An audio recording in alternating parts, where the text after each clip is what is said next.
नमस्कार चलिए। दोस्तों। आज हम आपकी बहुत ही बड़ी परेशानी को दूर करने आए हैं। जैसे काफ़ी सारे लोग मुझे पूछते हैं कि च्यवनप्राश की आप पोस्ट करते रहते हो, बहुत सारे टीवी में और में ऐड भी देखते रहते हैं। च्यवनप्राश कब खाना चाहिए, किस ऋतु में खाना चाहिए, क्या उसे रोगी खा सकते हैं या नहीं खा सकते हैं? तो इस प्रकार की जो भी समस्याएँ हैं, उस समस्याओं के लिए मैं आज वैद्य जी से बातें करने के लिए आया हूँ और आप तक ये सूचना देंगे कि च्यवनप्राश कब और किस प्रकार से कौन से रोगी खा सकते हैं, कौन से नहीं खा सकते, संपूर्ण जानकारी हम वैद्य जी से चर्चा करेंगे। वैद्य जी के बारे में ज़्यादा आपको बताने की ज़रूरत नहीं है क्योंकि आप सब लोग अच्छे तरीके से मेरे हिसाब से जानते हैं। तो नमस्कार वैद्य जी, नमस्कार, नमस्कार कैसे सर, हो? आपके सभी दर्शकों को मेरा नमस्कार। सर आपका पहला प्रश्न ये था कि किस ऋतु में च्यवनप्राश का जी सेवन सर। करना जी, जी, चाहिए? जी।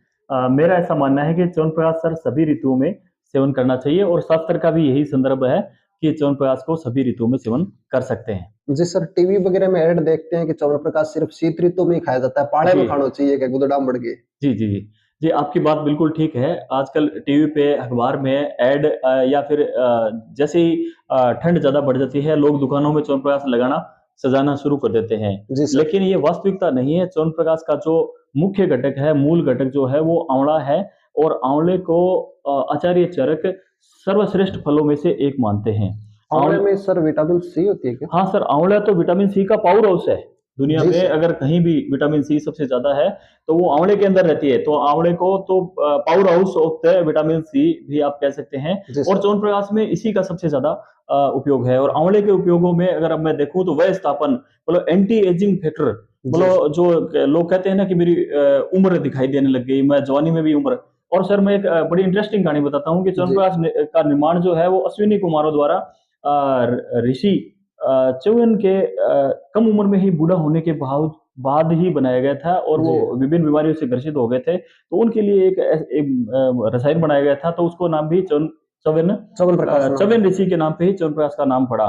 तो अगर एंटी एजिंग फैक्टर किसी चीज़ में अगर सबसे ज़्यादा है, तो वो आंवला है और आंवले के ही मुख्य घटक के रूप में च्यवनप्राश में प्रयोग करते हैं, इसलिए इसका सभी ऋतुओं में सेवन कर सकते हैं और बहुत उपयोगी रहता है। जी सर, एक प्रश्न और है सर। जी। दर्शक काफ़ी बार मुझे पूछते रहते हैं, इधर-उधर जाते हैं क्योंकि मैं जी। कई बार च्यवनप्राश का ऐड मैं भी कर देता हूँ। जी, जी। पूछते हैं कि जैसे डायबिटीज़ रोगी है, शुगर रोगी है या अन्य कोई भी रोगी है, तो क्या रोगी च्यवनप्राश खा सकता है या नहीं खा सकता?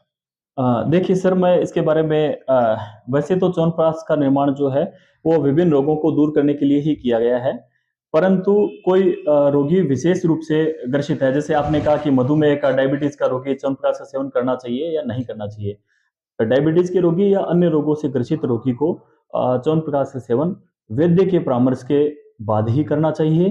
क्योंकि बाज़ार में जितने भी च्यवनप्राश उपलब्ध हैं, सभी में चीनी की मात्रा बहुत ज़्यादा यानी मैं कहूँ तो च्यवनप्राश की मात्रा से 1.5 गुना ज़्यादा चीनी डाल के आ रही है, तो उसका सेवन करने से लाभ की बजाय हानि होगा। तो इसका परंतु शास्त्रीय रूप से जो च्यवनप्राश बनाया गया है, उसमें चौथाई भाग ही चीनी रहती है और उस च्यवनप्राश का सेवन वैद्य के परामर्श से, वैद्य के निर्देश से किया जा सकता है। दूसरा लोगों में एक भ्रम और रहता है सर मैं आपकी जानकारी के लिए बता जी, दूँ जी, जी। कि च्यवनप्राश का सेवन दूध के साथ ही करना चाहिए, ऐसा नहीं है। जी। आप अगर श्वास रोगों से ग्रसित हैं, आपके सांस से रिलेटेड दिक्कत है, तो च्यवनप्राश का सेवन हमेशा गर्म गुनगुने पानी के साथ करना चाहिए। च्यवनप्राश के सेवन का समय जो है वो सुबह रहता है और अगर आपको एक लोगों में भ्रम ये भी रहता है कि च्यवनप्राश तो सांस रोगों को दूर करता है, खाँसी को दूर करता है। अगर आपको नई-नई खाँसी हुई है, नया-नया बुखार है, नया-नया जुकाम है, तो च्यवनप्राश का सेवन नहीं करना चाहिए। आपको अगर भूख प्रॉपर रूप से नहीं लग रही है, आपकी पचाने की क्षमता अगर प्रॉपर रूप से नहीं है, तो भी च्यवनप्राश का सेवन नहीं करना चाहिए। एक चीज़ और सर, जी। कि कई बार काफ़ी लोग आजकल एक प्रचलन हो गया है, कैसे जैसे यूट्यूब पर देख लेते हैं या मोबाइल में देख लेते हैं या मेरे जैसे किसी भी व्यक्ति ने बता दिया बोले यार तेरे को खाँसी आ रही है, तेरे को बुखार हो रही है, च्यवनप्राश खा ले ठीक हो जाएगा, तू हाँ, च्यवनप्राश हाँ। लिया, एक वो लिया। तो इहाँ अंदाज़े ही लोग च्यवनप्राश खाण लाग गया, वो खाणो चाहिए या फिर वैद्य जी चिकित्सक की सलाह में खाणो चाहिए? देखिए, च्यवनप्राश का सेवन हमेशा वैद्य के परामर्श से ही करना चाहिए। हुँ, हुँ। दूसरा बात अगर कोई दिक्कत है, नई-नई जुकाम लगी है, बुखार लगी है, खाँसी है, तो उस स्थिति में अगर च्यवनप्राश और वो भी बाज़ार में बना हुआ अगर आप च्यवनप्राश का सेवन करते हैं, तो आपको लाभ की बजाय हानि ही होगी, आपको लाभ क्योंकि नहीं मिल उसमें पाएगा। चीनी की मात्रा क्योंकि ज़्यादा है। चीनी की मात्रा बहुत ज़्यादा है, जबकि शास्त्रीय संदर्भ से जितने भी च्यवनप्राश बनते हैं उनके अंदर चीनी की मात्रा चौथाई मात्रा में रहती है।